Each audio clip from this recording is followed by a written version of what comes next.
Are there any clarifications? Mr. Dennis Tan.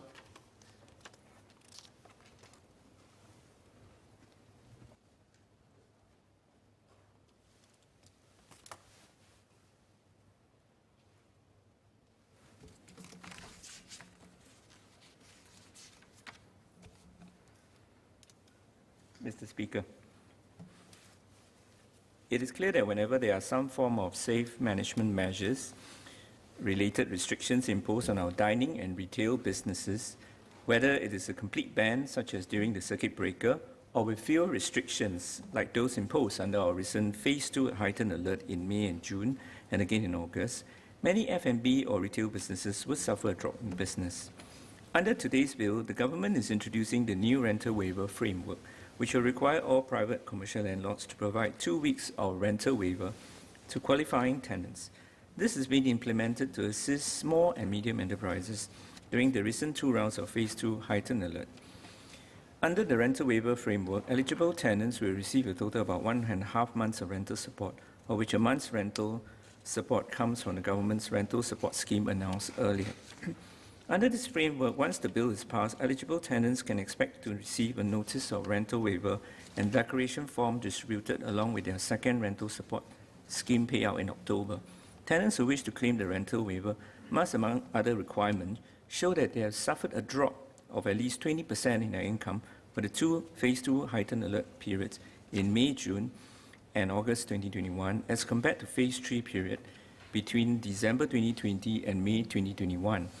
Procedurally, tenants will be required to send a copy of their notice, completed declaration form, and the supporting documents to their immediate landlord via email or registered post within 28 days. The supporting documents includes the profit and loss accounts of a tenant evidencing the drop in income. Mr. Speaker, I have a question regarding the evidence required to show the drop in income. I'm concerned whether the requirement of strict profit and loss statement may be a little bit too onerous for some of the small businesses, especially those who may not have in-house accounting or finance department or staff. To seek external help for a claim of just half a month's rental waiver may not be cost-effective to many micro businesses. I would therefore like to seek clarification from the Minister as to how stringent is this documentary requirement to evidence the drop in income, and whether it is restricted to the business's profit and loss statements properly drawn up, or the ministry will be open to alternative evidence of showing the drop in business income compared to previous months. Separately, I'm also concerned with the shortness of time given for the submission of such financial statements, and I would like to ask the Minister whether there can be more flexibility with a time limit of 28 days. Next, I also wonder whether the Act in question could have been drafted to provide for the rental waiver framework to apply generally in future whenever there are changes in SMM, like the onset of circuit breaker, Phase 2 or Phase 2 heightened alert, with restrictions on dining in and other operating conditions on retailers or businesses. We may not need to have a further amendment bill to provide for a specific date in future when another similar Phase 2 heightened alert, for example, is called.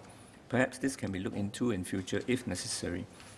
Mr. Speaker, still on the topic of rental, according to property company CBRE's comments on Q2 2021 URA statistics, some higher categories or grades of office buildings have seen positive take-ups or upward revision of rentals, while other categories or grades of property face falling rents and slower take-up. They observe, and I quote, that the office leasing market performances in Q2 was a tale of two halves. Leasing momentum gathered pace as business sentiment improved and more staff were allowed to return to the office, unquote.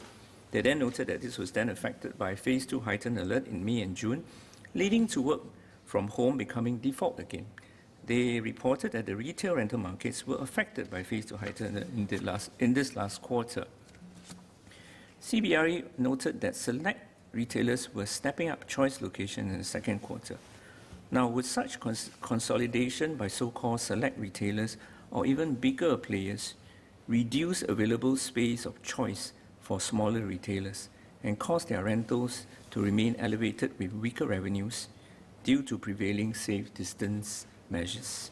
If that is the case, I hope the government will see how they can better support the SMEs and smaller retailers and businesses, prevent undue speculation by the bigger players, and ensure that the playing field is still level.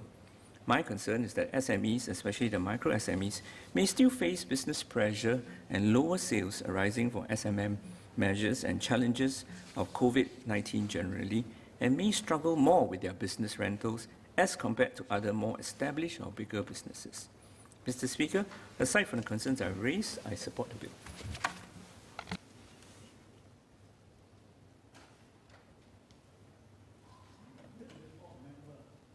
Before member leaves, I missed the part on business rentals. Perhaps can explain that to me again.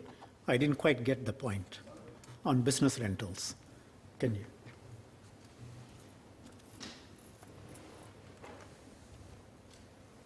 Thank you, Minister, for that clarification. Maybe I'll read it in a slower manner. Yeah. So basically, just reading on what CBRA has reported, that in the second quarter, the select retailers were stepping up choice location in the second quarter. And the concern I have here is, would the consolidation by the so-called select retailers or bigger players reduce the available space of choice for the smaller players, the smaller retailers, in the meantime, while causing their rental to remain elevated with weaker revenues as a result of the current prevailing social distance measures? So if that is the case, I hope the government will see how they can better support the SMEs, and especially the smaller retailers and businesses, to possibly, if need be, to prevent undue speculation by the bigger players and ensure the playing field is still level. And let me reiterate, Minister, my concern is that the SME, especially the micro SME, may still feel business pressure and lower sales arising from the SMM measures and challenges of COVID-19 generally, and may struggle more with their current business rental as compared to the other more established or bigger businesses.